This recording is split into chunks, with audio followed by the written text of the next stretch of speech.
Okay, good afternoon, everyone. Thank you for logging in to view this presentation. I'm Sam Wardle. I'm chair of the Louisville Bar Association's litigation section. And today we have some extremely distinguished guests who are going to discuss how the appellate courts, state and federal, covering Kentucky and surrounding regions are operating right now under COVID-19 restrictions.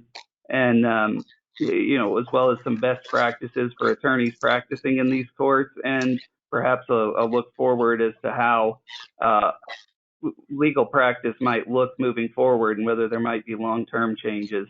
To everyone in the audience, you are welcome and encouraged to send questions. If you look on the right hand of your screen, there is a gray bar marked questions, and feel free to type in questions as they come to you. Those will go to me, and I'll pose them to the panelists as time and the schedule allows. Thanks for bearing with us for 5 minutes while we got some tech support issues worked out. Our panel today really needs very little introduction. We're very fortunate to have these people with us today. From the Kentucky Supreme Court, we have Deputy Chief Justice Hughes, Chief Judge Denise Clayton from the Kentucky Court of Appeals, Sixth Circuit Judge John Bush, the Kentucky Supreme Court Clerk, Ms. Stevens, the Kentucky Court of Appeals Clerk, who you may not be able to see on your screen yet, but you will momentarily, Ms. Lyon, and Counsel to the Clerk of the Kentucky Court of Appeals, Mr. Coleman. So thank you all for being here. We're going to start this program off with some remarks from the judges and the justice about how their different courts are working. So I will turn it to you, Justice Hughes.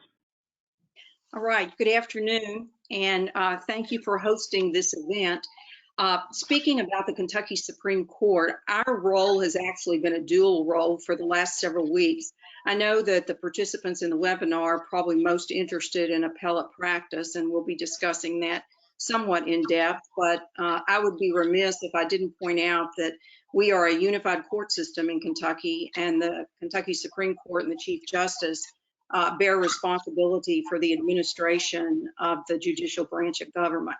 So if we look back over what I'm referring to as pandemic times, these last 7 weeks, we have spent the majority of our time on those significant administrative duties, courthouses in 120 counties, determining what matters are emergency and must be heard, and just setting out guidelines and directives for the trial courts primarily. So that's been a significant part of our job. Obviously, we're still the court of last resort in the Commonwealth, and so we've continued with the processing of opinions. We've conducted oral arguments, as I think many courts have at this point, by Zoom, which is an interesting experience. We've had that occur already, and we'll be having some more of those this month. Before turning it over to Judge Bush and Judge Clayton, I would like to introduce Kelly Stevens. Kelly is our new clerk of the Kentucky Supreme Court, successor to Susan Clary, who many of you knew, who served the court for literally decades. We're fortunate to have Kelly. She's been with the Kentucky Court of Justice since she graduated from the University of Kentucky College of Law in 1982. So an 18-year member of the bar and a veteran of the Kentucky Court of Justice. And so she's the new clerk. And so when you're filing or contacting the Supreme Court, Kelly Stevens is the name you now need to know. So thank you.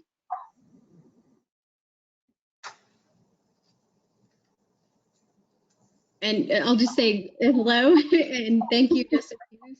I appreciate the opportunity of the invitation from the LBA today, and look forward to meeting you all as practitioners when you come through the halls of the court and assisting you going forward. It has been an unusual experience the last few months as I've taken on. My official duty started in February, and all of this began very shortly thereafter. So I had about 1 month under my belt of normal court before all of the pandemic changes have hit. And accordingly, we are doing our best to adapt and embrace technology. We're going to be moving forward very soon with electronic filing and some updates to our system so that we can accommodate more of how practice is going for everybody in the federal court and in the underlying process as well. So with that, thank you. Sorry, I had myself on mute. Thank you, and thanks for joining us today.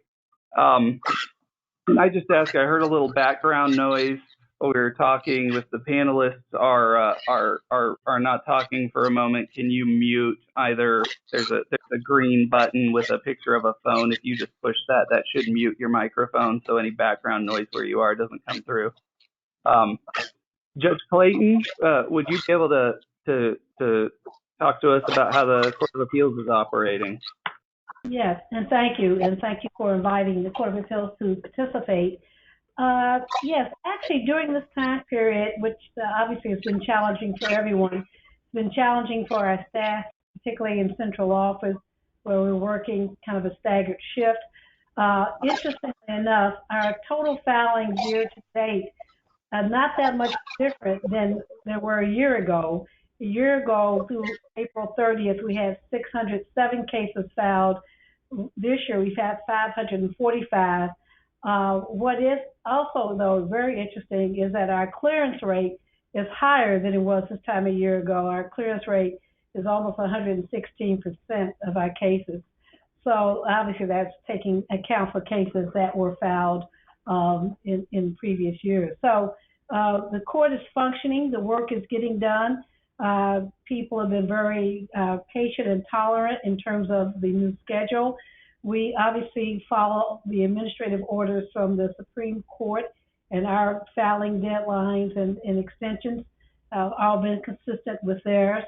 We have not yet conducted oral arguments via technology, but I do anticipate that that's something that will occur pretty quickly. So we're just looking at, as everyone is, in terms of maybe doing business in a slightly different way, limiting the number of people who come into how they file, not limiting the number of filings, but limiting how people access our building for filing their notices of appeals and their briefs and any motions.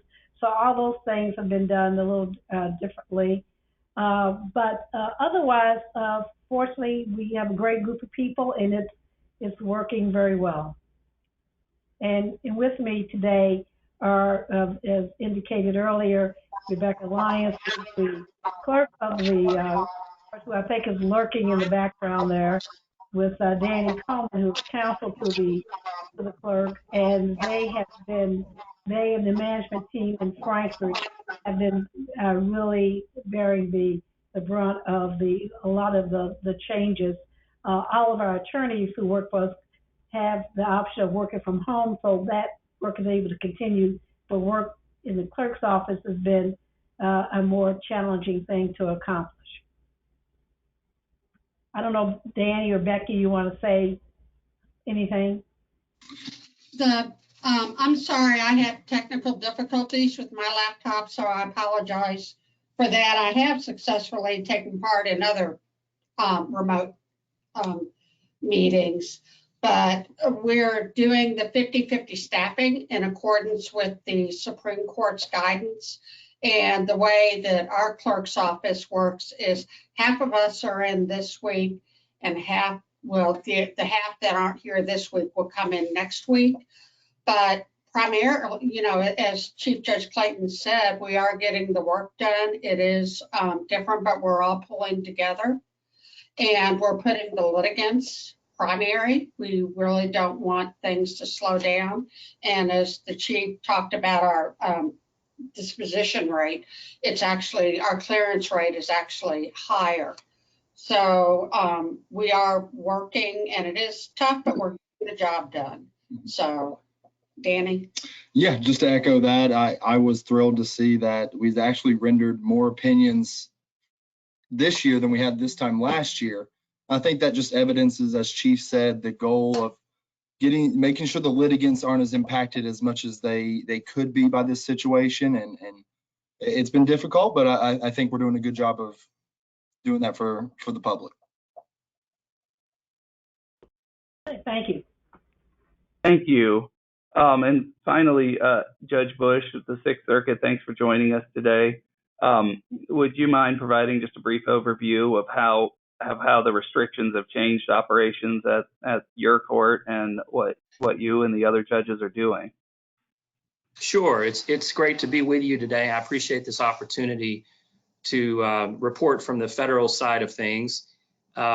I'm a relative newcomer to the bench. One of the things I was told when I got on the bench in 2017 that this would be an isolating position, and I never knew that it would truly be what it's been the last few weeks. But we've all experienced this, and I think what I've noticed on our court is there's been a remarkable kind of transformation of being able to deal with working remotely for pretty much everything we do. All of our personnel from Cincinnati, where we hear our arguments normally, all of the administrative personnel are now working remotely because the courthouse in Cincinnati is closed, not only to the general public, but to any government workers as well.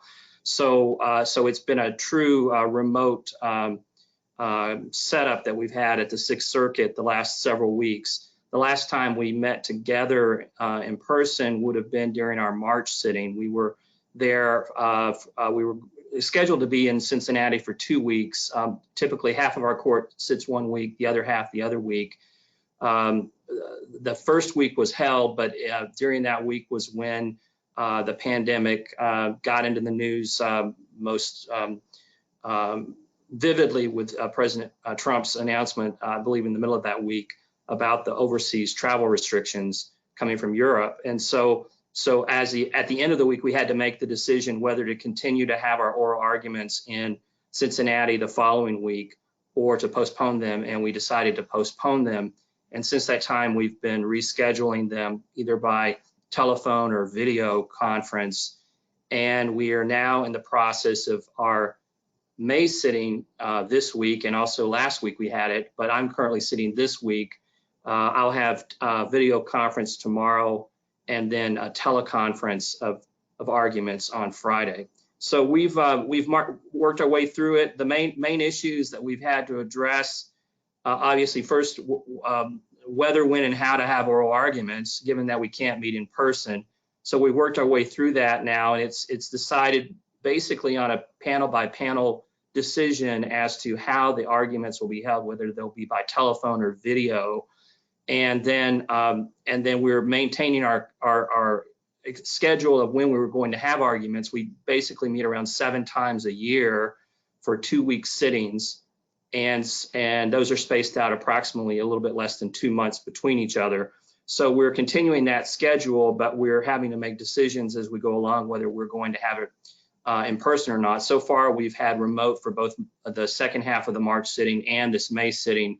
We haven't made a decision yet as to the June sitting, but I suspect we may be doing that remotely as well.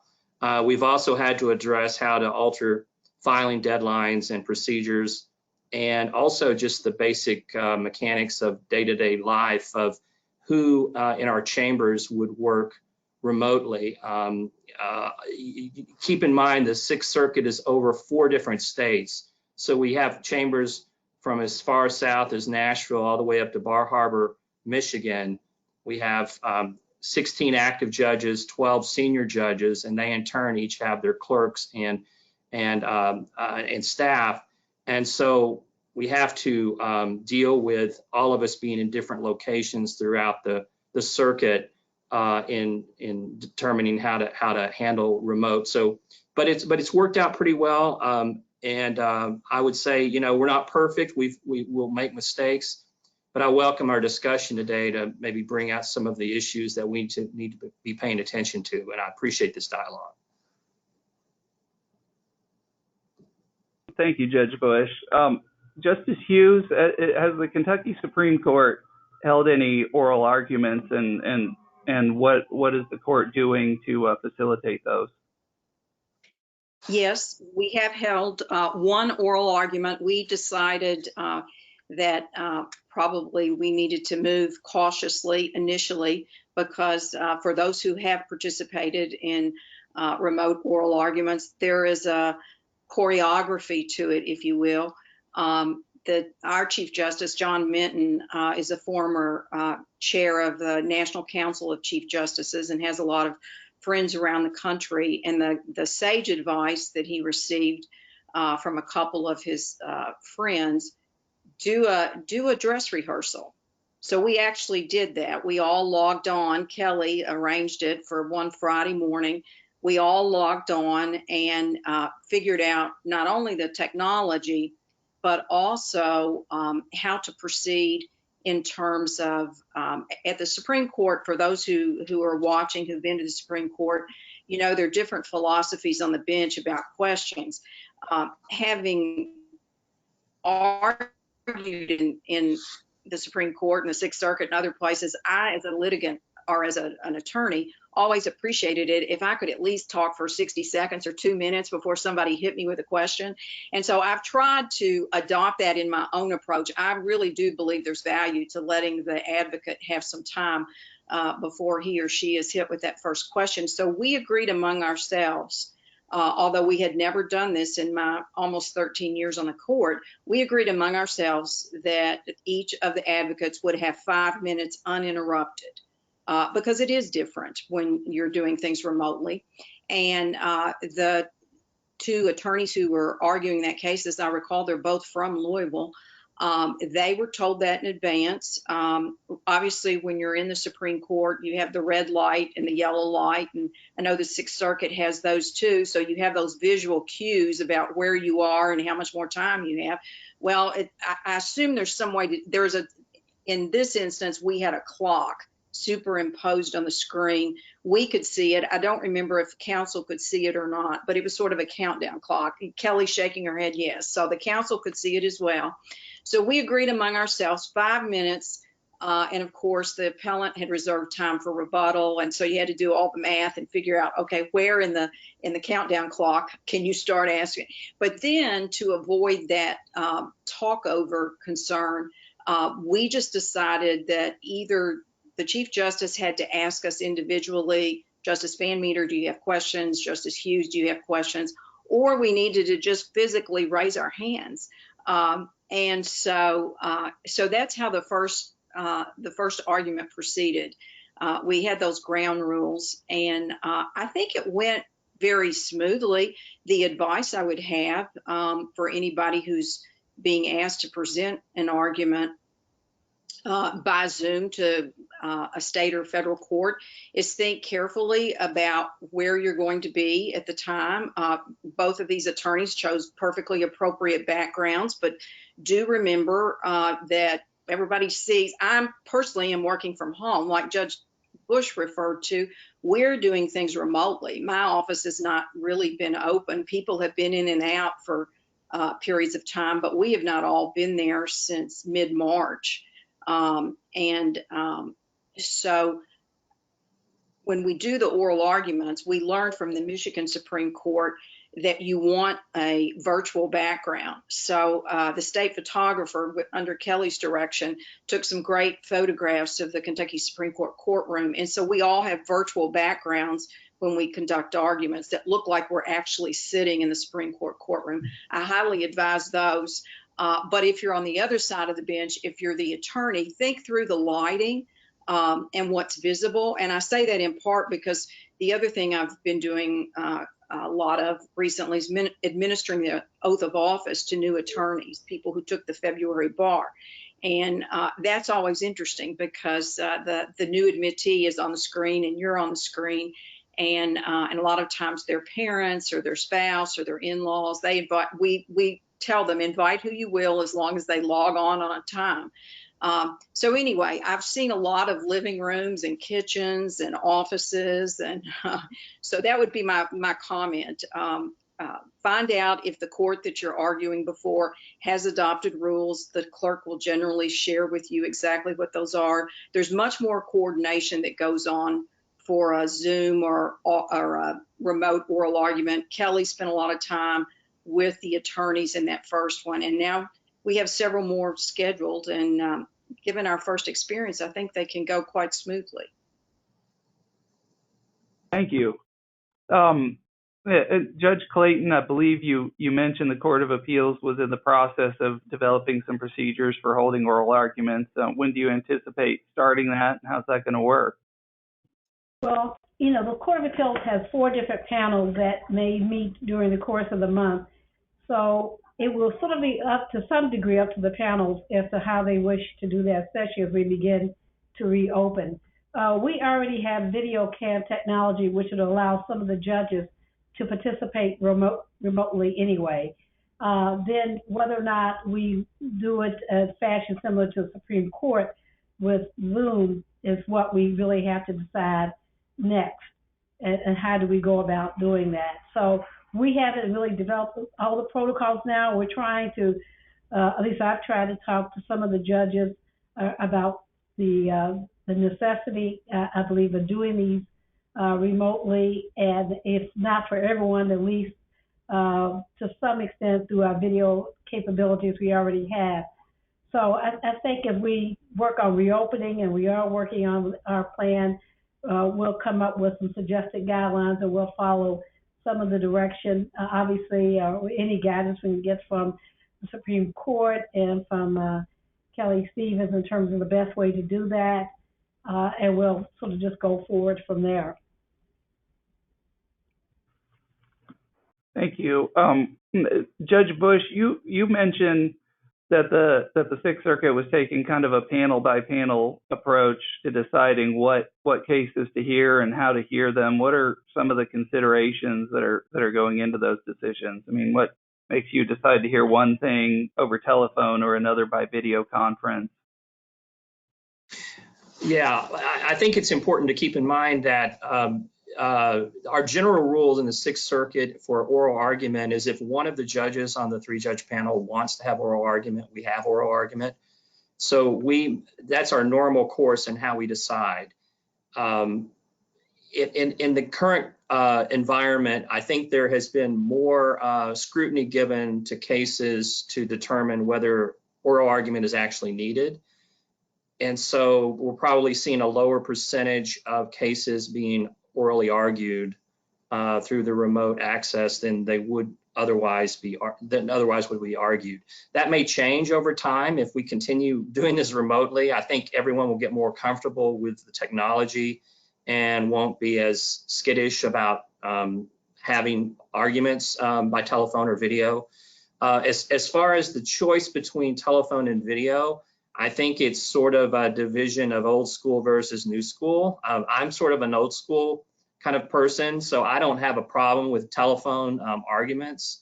I did a lot of telephone arguments when I was a practicing attorney and didn't seem to have trouble with that format. So I think it's easier, for me, it's been easier to do it by telephone. But if I'm on a panel, if one judge wants video, then generally we'll do video. We won't vote by more. I don't think it's majority vote. I think it's generally if one judge wants it, we'll have video. But for some of my panels, I think all 3 judges are just as soon have it by telephone. And so that's the reason we've done it by telephone.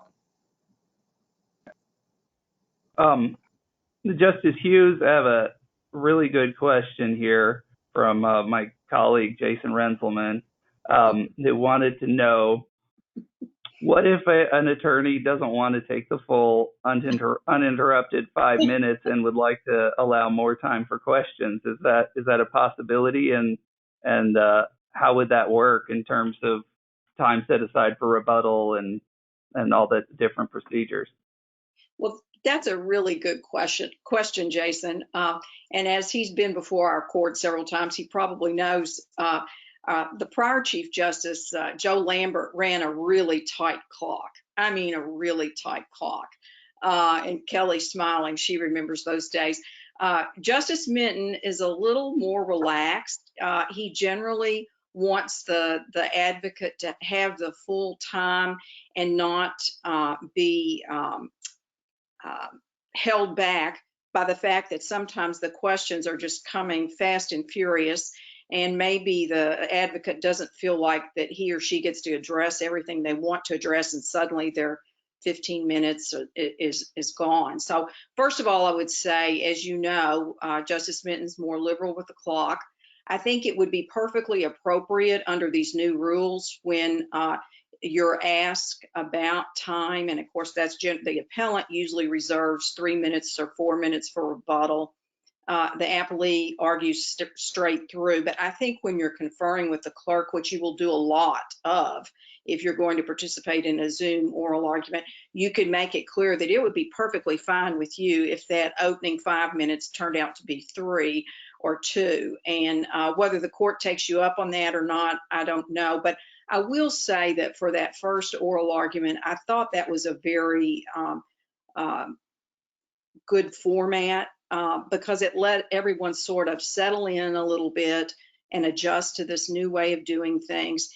And it allowed for a coherent picture of the issues, if you will, before people started coming in left and right. I do think our arguments have been live streamed on KET for a while now. And so the public is accustomed, I guess, to the extent they're interested in, they are accustomed to watching us online. We are not accustomed, however, to as it's often referred to, Brady Bunch or Hollywood Square approach that we all see on our laptops. We're not accustomed to that. As judges, Judge Clayton and Judge Bush will say the same thing. We're accustomed to looking out into a courtroom where there are human beings standing there physically arguing before us. So it's a little disconcerting the first time you participate in one of these. So I do think the 5-minute start was a really good idea. I suspect that will continue to be offered, but in response to the question, if you don't feel strongly you would rather leave more time for the questions, then I think you could share with the clerk. I would be perfectly happy if the questions started at the 3-minute mark instead of the 5-minute mark. So Judge Bush, for the Sixth Circuit, I imagine you have 3 judges rather than the number of justices on the Supreme Court, so maybe it's a little easier to do things normally. Have you run into any issues with bumping into each other, talking over each other, and how are you allocating time? Yeah, we've had in the past, this is not a new thing, at least for telephonic arguments. We've had some arguments in the past that have been rescheduled by telephone. So that's not really a new thing for our court. And generally, I think the judges are respectful of each other. And if one starts talking and another one does, we'll stop and we'll make a decision at that point as to who goes first. But we haven't had to have a rigorous, protocol for the 3 judge panels as to who asks questions and when. I can imagine, though, we're going to have a really big problem if we have an en banc hearing by remote, because we would have at least 16 judges hearing the argument and possibly as many as 18 judges, because the way it works is all of the active judges, there are 16, will hear an en banc. But if you have a senior judge on the panel, he or she will also participate on the en banc. And you can have a panel with 2 senior judges and 1 active judge. You always have to have 1 active judge on the panel. But conceivably, you could have as many as 18 judges hearing an en banc, which would be twice the number of justices on the U.S. Supreme Court. And I don't know if you followed what's happened with them in the last couple of days, but they've been doing their arguments, I think by telephone, the last couple of mornings, and they've had to have an allotted time for each justice to ask questions. I suppose we might have to do the same thing if we do an en banc, given that we have so many judges, twice as many as they've got on the Supreme Court. But it'll be an interesting problem to have to deal with if we end up having an en banc while the quarantine is still in effect. Thank you. I have a number of questions now, and also before we started this panel, from attorneys asking for practical advice on how to present an argument in this format. And Justice Hughes, I know you touched on that a little bit earlier, but wanted to ask, I mean, some of the questions are, should I set my computer up so I'm standing as I would be in court? You know, how do you manage if, for example, you're forced to work from home and your kids are forced to be home from school and all of that? I mean, it's a little impossible under these circumstances to create a fully professional antiseptic environment. So I wanted to ask the whole panel, anyone who has any thoughts, what should attorneys who have oral arguments in your courts do, and how should they handle these? Well, just a couple of thoughts. First of all, I think I can say without reservation, the 7 members of my court, we're all very, very human people. We all have children and have had dogs. We have all those issues, or, you know, that may not have young children at home now, but we've had that experience. Obviously, my advice would be, to the extent that you can, make your home or your office, wherever you plan to be, as quiet as possible. If you still have a landline, I'm appearing from my living room today. I still have a landline, so I always go and make sure that the landline is not working during an appearance. As I said, pay attention to lighting, to what's visible. In terms of do you stand or do you sit, of course, as judges, we're accustomed to being seated during oral arguments, so that part doesn't feel strange to us. But it was odd to me as I've administered the oath to the new attorneys, because it feels very odd to administer an oath. And then I thought back and I thought, well, I was a trial judge for 8 years and I was always seated when I swore in the witness. But in general, you think of standing when you administer an oath. I personally, to me, it doesn't matter whether the attorney stands or sits. We are in a different time frame here. I'm thinking back to the argument, and Kelly can correct me here. I think both of those attorneys chose to stand. Did they not? Or one of them did. She's saying one of them did and the other did not. I think the thing that's most important is just being sure that you're in the picture frame, that you can hear well, and that the members of the bench can hear what you're saying. And I think that's far more important. But I would just suggest, because whatever court you're arguing in, you will have a conversation with the clerk first. Ask the clerk, does the court have a preference that I stand during oral argument? Obviously, unless you had a health issue, we wouldn't let you stay seated for oral argument if you were actually in the courtroom. Although I will have to say one personal anecdote. I argued in the Kentucky Court of Appeals when I was 8 months pregnant, and back then it was all older men on the Court of Appeals, and they were so, I think, taken aback by my appearance at 8 months pregnant that they all asked me to please stay seated. They asked me not to stand during oral argument.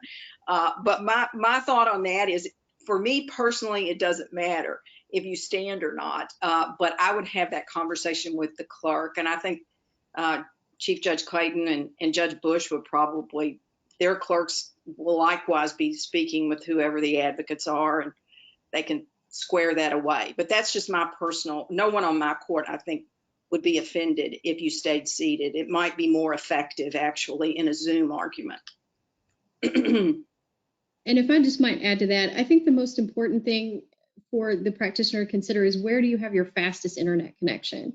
Unfortunately, this stable connection is what keeps you visible the whole time. Fewer breaks in the audio. And so, if that's, at a network connection, I try to advise everybody, don't use Wi-Fi if you can use a hardwired network connection if possible, just to minimize any potential interruptions that might happen with your connection.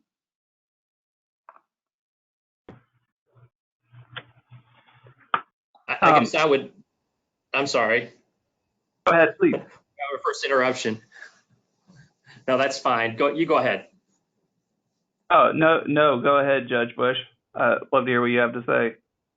No, I was just going to say, I don't have a lot of practice yet with a video for an argument. We've just done telephonic, but it seems to me that you just want to minimize the distractions for the judge, because we just don't want to see something in the picture that's going to take our mind off of your argument. So just think about whatever's in your picture. For me, it seems one of the reasons I think telephonic argument is better, at least from the advocate's perspective, is that you can have anything you want in front of you as an advocate. You can be looking at it, you can be moving all around, and as long as your voice is being heard in the argument, you're getting done the job. Whereas if you're in a video, you can't be moving around like you could in a courtroom, or it's going to look weird on a video because you're going to be moving all around the screen, and also you can't be ruffling papers and whatnot, because that's going to distract as well. So I think that there's actually a lot to be said from an advocate's viewpoint to be on telephone versus video. But it seems like I think the trend is to have video, because I mean, obviously there's less chance of interruption and you can take visual cues from video. But on balance, I would argue still for telephone if I were an advocate.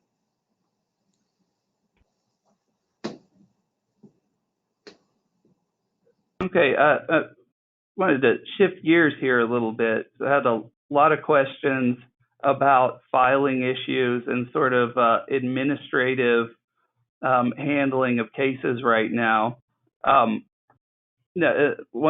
question I wanted to direct to Ms. Stevens or Ms. Lyon was relating to the current extensions of filing deadlines. What, if any, are there plans in place to extend those or change those or make further amendments to filing deadlines? The court just issued a new order last week extending out the appellate filing deadlines, and that order remains effective through May 31st. Things are continuing to develop and change as time goes on, so I don't think that we can speculate, today on the 5th as to whether or not that will get extended out further. We are looking at our plans to reopen and how can we do that in some form or fashion. So, we're going to continue to evaluate on a weekly basis whether or not that extension needs to continue out through the month of June. And I think, just stay tuned. And we've tried to keep in touch with the KBA to send out an email to all members when a new order is issued. We just did the last one just a few days before the other extension. So we are trying to judge that kind of on a just-in-time basis.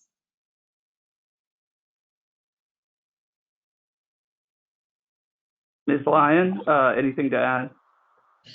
We follow the administrative orders of the Supreme Court, and I think the Supreme Court has been really doing a good job in catering, making sure that justice is served and understanding the needs of the litigants. And we follow those, and it's really not caused that much decrease in filings, as Danny was saying earlier.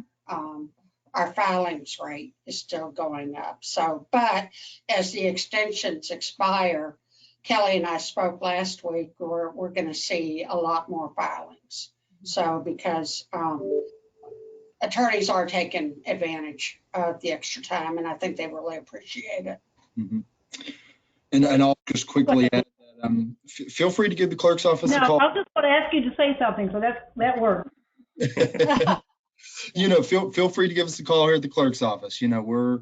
It's kind of, as Becky has alluded to, it's kind of an impossible task, balancing the way, the keeping everybody safe and also the access to justice. So we're taking it one day at a time, one case at a time. So you just feel free to call. I want to just get that out there to the bar that we'll be happy to, look at what we're looking at in our docket and see what you're looking at and come to a decision.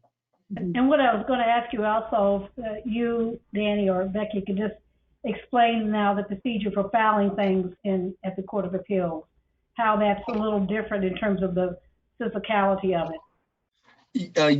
Yeah. So normally, a lot of our filing comes in through the mail, and that's still all the same. Of course, we're taking some precautions for our clerks, handling with gloves and things like that. And a good amount of our filings come through just dropping off, in-person filing. So right now, we're under order of nobody inside the building. So we're having people, and there's signs out in the front of the Court of Appeals, to utilize the Dropbox. And, you know, I understand sometimes pleadings are a little bigger than just the Dropbox. However, you can still come in the vestibule and drop things off, and we have a front desk person out there that'll work with you. But we're doing good about keeping the social distance. Even Miss Lyon and I are 6 feet away right now because of our technical difficulties. So again, utilizing the Dropbox helps. You can even do that after hours. And then if you, again, to kind of echo myself, if you got any concerns, give us a call, and we'll instruct you on what door to come in if it's anything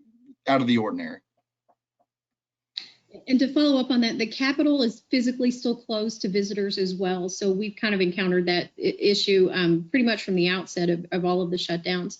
And so we do have a box that we've established over with the security guards that are here. So if you do physically want to bring a file to the Supreme Court, you can do that. We do still encourage mail filings by mail, and that's how we are getting the bulk of our filings currently. And then the new order, the extension order, permits the clerks of the court in their discretion to receive filings electronically. That does not in itself mean e-filing. It largely just means email.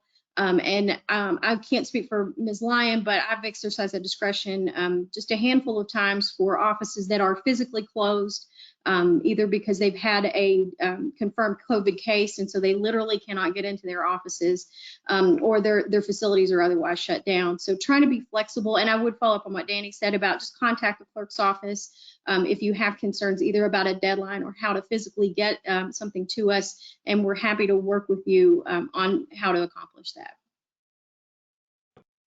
And just to quickly follow up, I'm sorry, we also will accept that, you know, just give us a call and work on a case-by-case basis. If you got office closed, medical emergencies, just wanted to make that clear too. Thanks, Kelly.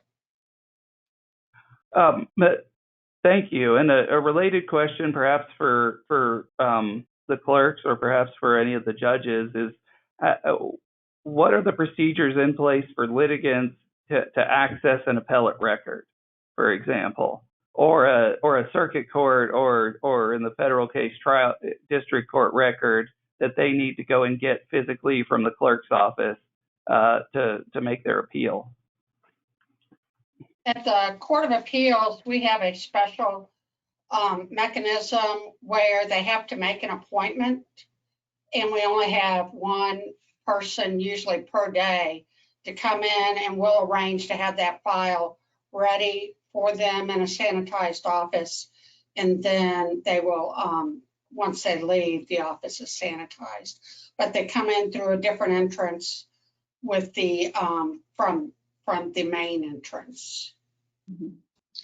And likewise, we've made special arrangement appointments for attorneys that needed to physically view exhibits. We've had a number of requests for records, and we're doing our best to just make copies and send those to you either by snail mail or email when those requests come up, and have waived charges, which is not to say hit us with all of your copy requests, but we evaluate if it's less than 50 pages, it's something that would be easier, frankly, on us to just copy and send to you. We're going to try to do that here just for the sake of expediency and, like I said, physical access being limited. But we have done a couple of in-person inspections, and like Ms. Lyon indicated, we set the file in a room and try to minimize the contact as to the greatest degree possible between the clerk's office staff and the person wishing to inspect.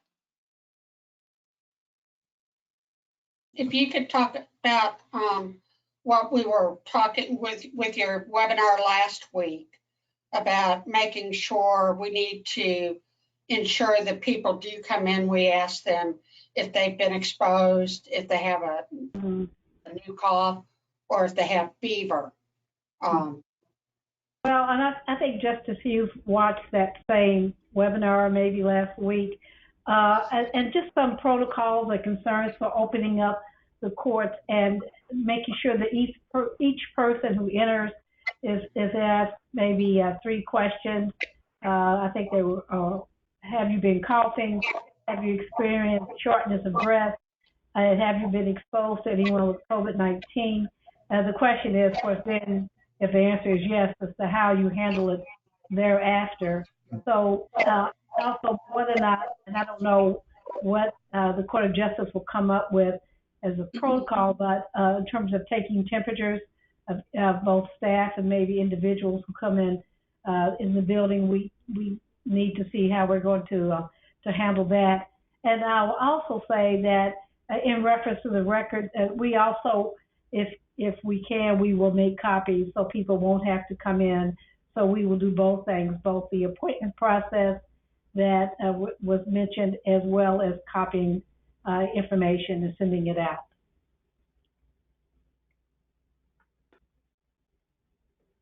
Thank you. And on a final administrative point, there have been just an avalanche of questions about e-filing and whether e-filing in state courts may be accelerated by these restrictions, in the near term as well as in the longer term future. Justice Hughes?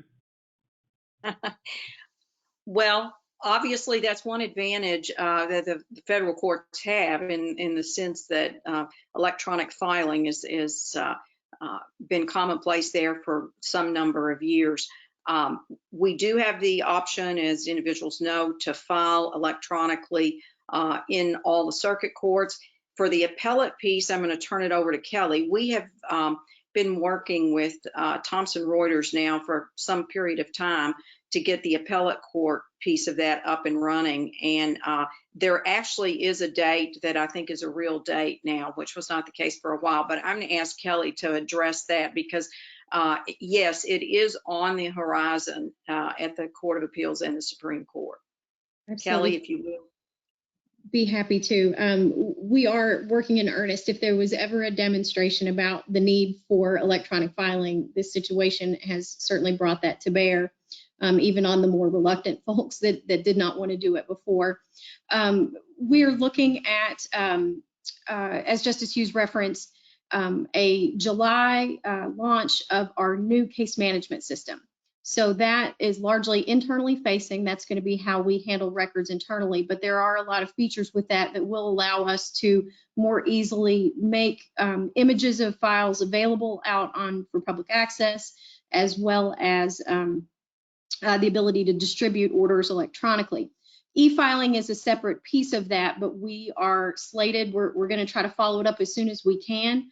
Following that July launch. So I don't have a firm date for when we're going to start e-filing, but I just had a call prior to this one and discussed potentially, hopefully doing it by the end of July. So as soon as we can get our case management system firmly in place, we're going to be trying to do that on a pilot basis as soon as we possibly can. I just can't emphasize enough how much we want to go ahead and get that done. I worked on the trial court e-filing project, and so am familiar with that. And we are looking at trying to use the same system so that you wouldn't have to have a different username, a different password. You'll be familiar with the schematics. It'll just be different things that have to be filed and uploaded. So I'm really optimistic that by August, we'll have some really good progress on that, and can't come soon enough. Thank you. In the final 5 minutes, I'd just like to ask the panelists for your thoughts on how these closures and this forced move to virtual argument and remote argument may have a longer term impact on how appellate courts as well as trial level courts in Kentucky may be operating. Justice Hughes, I wanted to start this with you because I believe you're leading a task force on reopening the circuit courts. That's correct. We have the Chief Justice created 3 separate task forces, one for each level of trial court, the district, the family, and the circuit. I lead the circuit court reopening task force, and we are focused on issues common to circuit courts across the state. I have emphasized that I think for reopening, we need both a vertical and a horizontal approach. The vertical approach is what the Chief Justice has set up with the various levels, but then the horizontal approach is that each of the 120 counties has different circumstances when it comes to the courthouse. In some of our counties, as practitioners know, the courthouse shares space with perhaps the local county clerk or other county officials. It's what we call a mixed use building. And so there are all types of issues in terms of reopening and what happens if the property valuation administrators down the hall and they're open, but you don't want the courts open yet. So the issues are unique to each county to some extent, but what will occur with the trial courts, as in the beginning when we closed the courts with an order, they will be reopened with an order, and there will be directives from the Supreme Court on certain issues, pretty black and white rules about certain things. There will be other things, obviously, that'll be left to the local judges and their discretion. And that, I think, is one of the great challenges of this, is to find the proper balance, to have the consistency and the uniformity that you want across the Commonwealth, but at the same time to allow enough flexibility so that each local jurisdiction can deal with it as it sees fit. Here in Jefferson County, we have 40 trial level judges. We have 17 district judges, 10 family court, and 13 circuit court. There's nowhere else in the Commonwealth even remotely like that. And so our issues are somewhat different, even from Fayette or Kenton or some of the more urban counties. So we'll be approaching it vertically, and we'll also be looking at it horizontally within each county. And so there will be a Jefferson County task force in addition to these statewide task forces. Thank you, Justice Hughes. Judge Clayton, do you have any thoughts about whether these restrictions might lead to perhaps a focus at the Court of Appeals towards more telephonic arguments or video arguments in the future? Yes, and I think they will. We had already started looking at that as an option in terms of telephonic or video conferencing already for our pre-hearing conference attorney staff. So we were looking at that and really in place to do this and that, do that in a little different fashion. I think at this point, the judges will be more interested in doing oral arguments this way if need be, or conducting other meetings by video or by phone. So I think it really will have some lasting impact.